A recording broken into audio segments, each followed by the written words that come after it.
DKShi CM ಆಗೋದನ್ನ ಯಾರಿಂದಲೂ ತಪ್ಪಿಸಲು ಆಗಲ್ಲ ಅಂತ ವೀರಪ್ಪ ಮೊಯ್ಲಿ ಹೇಳಿದ್ರು.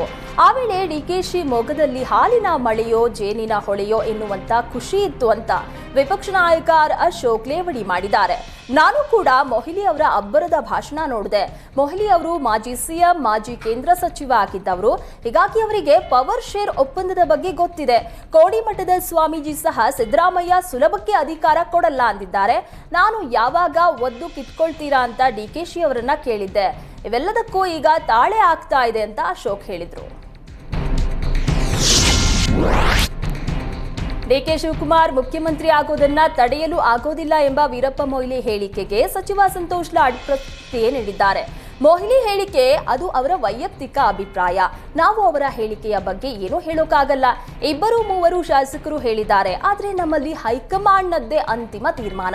ಎಲ್ಲವನ್ನ ಹೈಕಮಾಂಡ್ ನಿರ್ಧಾರ ಮಾಡುತ್ತೆ ಅಂತ ಹೇಳಿದ್ರು. ಕಳೆದ 3 ತಿಂಗಳಿಂದ ಗೃಹಲಕ್ಷ್ಮಿ ಹಣ ಬಿಡುಗಡೆ ಆಗದ ಬಗ್ಗೆ ಸಚಿವೆ ಲಕ್ಷ್ಮಿ ಹೆಬ್ಬಾಳ್ಕರ್ ಪ್ರತಿಕ್ರಿಯೆ ನೀಡಿದ್ದಾರೆ. ಗೃಹಲಕ್ಷ್ಮಿ ಹಣ ಹಾಕೋದು ಸ್ವಲ್ಪ ವಿಳಂಬ ಆಗಿತ್ತು. ಇದೀಗ ಎಲ್ಲ ಸರಿಯಾಗಿದೆ. ಹಾಗಾಗಿ ಈಗ 2 ತಿಂಗಳ ಕಂತು ಬಿಡುಗಡೆಯಾಗತ್ತೆ. ನಾವು ಯಾವುದೇ ಫಿಲ್ಟರ್ ಮಾಡ್ತಾ ಇಲ್ಲ. ಎಲ್ಲರಿಗೂ ಹಣ ಸಿಗುತ್ತೆ. ಯಾವುದೇ ಗೊಂದಲ ಬೇಡ. 5 ವರ್ಷ ಮಾತಿನಂತೆ ನಡೆಯುತ್ತೇವೆ. ಯಾವುದೇ ಪರಿಷ್ಕರಣೆ ಮಾಡಲ್ಲ ಅಂತ ಹೇಳಿದ್ರು.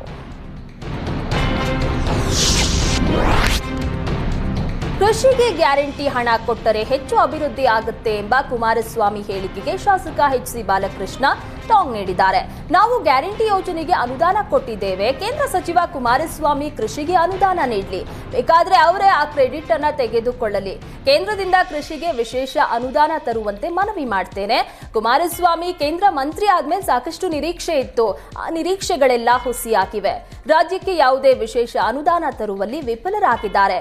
ಮೀಸಲಿಟ್ಟ ಭದ್ರಾ ಮೇಲ್ದಂಡೆ ಯೋಜನೆಯ 5,000 ಕೋಟಿ ಅನುದಾನ ಬಿಡುಗಡೆ ಮಾಡಿಸಿಲ್ಲ. ಹೀಗಾಗಿ ನಿಮ್ಮ ಕಾರ್ಯಚಟುವಟಿಕೆಗಳನ್ನ ತೋರಿಸಿ ರಾಜ್ಯಕ್ಕೆ ಅನುಕೂಲ ಮಾಡಿಸಿಕೊಡಿ ಅಂತ ತಾಕೀತು ಮಾಡಿದ್ದಾರೆ.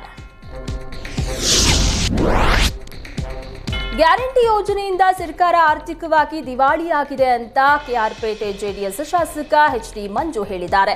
ಕೆರೆ ಕಟ್ಟೆ ದುರಸ್ತಿಗೂ ಸರ್ಕಾರದಲ್ಲಿ ಹಣ ಇಲ್ಲ. ರಸ್ತೆ ಗುಂಡಿ ಮುಚ್ಚೋದಕ್ಕೂ ಹಣ ಕೊಡ್ತಾ ಇಲ್ಲ.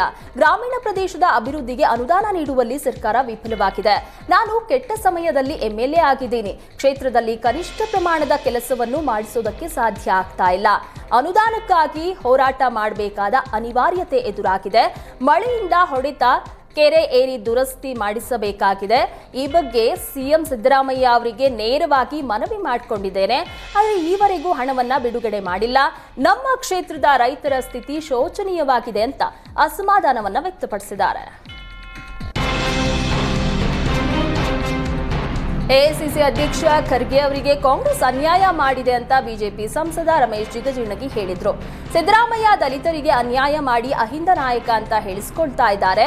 ದಲಿತ ನಾಯಕ ಅಂತ ಹೇಳಿಕೊಳ್ಳೋಕೆ ಸಿದ್ದರಾಮಯ್ಯಗೆ ನಾಚಿಕೆ ಆಗಬೇಕು. ಕಾಂಗ್ರೆಸ್ನಲ್ಲಿ ಖರ್ಗೆ ಅವರಿಗೆ ಸಲ್ಲಬೇಕಾದ ಗೌರವ ಸಿಕ್ಕಿಲ್ಲ. ಖರ್ಗೆಗೆ ಅನ್ಯಾಯ ಮಾಡಿದ್ರು. ದಲಿತ ಸಮುದಾಯ ಯಾಕೆ ಸುಮ್ಮನೆ ಕುಳಿತಿವೆ? ಖರ್ಗೆ ಅವರಿಗೆ ಕಾಂಗ್ರೆಸ್ ಸೂಕ್ತ ಗೌರವ ನೀಡದೇ ಇದ್ರೆ ಮುಂದಿನ ದಿನಗಳಲ್ಲಿ ಕರ್ನಾಟಕದಾದ್ಯಂತ ಆಂದೋಲನ ಮಾಡುತ್ತೇವೆ ಎಂದು ಜಿಗಜಿಣಗಿ ಎಚ್ಚರಿಕೆಯನ್ನ ನೀಡಿದ್ದಾರೆ. ಕಲಾವಿದರ ನಟ್ಟು ಬೋಲ್ಟು ಸರಿ ಮಾಡಬೇಕಾಗಿದೆ ಎಂಬ ಡಿಕೆಶಿ ಹೇಳಿಕೆ ಖಂಡಿಸಿ ಮಂಡ್ಯದಲ್ಲಿ ಬಿಜೆಪಿ ವಿಭಿನ್ನವಾಗಿ ಪ್ರತಿಭಟನೆ ನಡೆಸಿದೆ. ಮಂಡ್ಯದ ಪ್ರಧಾನ ಅಂಚೆ ಕಚೇರಿ ಮುಂಭಾಗ ಜಮಾಯಿಸಿದ ಬಿಜೆಪಿ ಕಾರ್ಯಕರ್ತರು ಡಿಕೆಶಿ ಭಾವಚಿತ್ರ ಹಾಗೂ ನಟ್ಟು ಬೋಲ್ಟ್ ಹಿಡಿದು ಪ್ರತಿಭಟಿಸಿದರು. ನಿಮ್ಮ ಶಾಸಕರು ಹಾಗೂ ನಾಯಕರ ನಟ್ಟು ಬೋಲ್ಟು ಲೂಸ್ ಆಗಿದೆ. ಮೊದಲು ಅವರನ್ನ ಸರಿಪಡಿಸಿ. ಕಲಾವಿದರು ಕಾಂಗ್ರೆಸ್ ಪಕ್ಷದ ಆಸ್ತಿ ಅಲ್ಲ. ಕಲಾವಿದರಿಗೆ ಬ್ಲಾಕ್ ಮೇಲ್ ಮಾಡೋದು ಸರಿಯಲ್ಲ ಅಂತ ಡಿಕೆಶಿ ವಿರುದ್ಧ ಘೋಷಣೆ ಕೂಗಿ ಆಕ್ರೋಶ ವ್ಯಕ್ತಪಡಿಸಿದರು.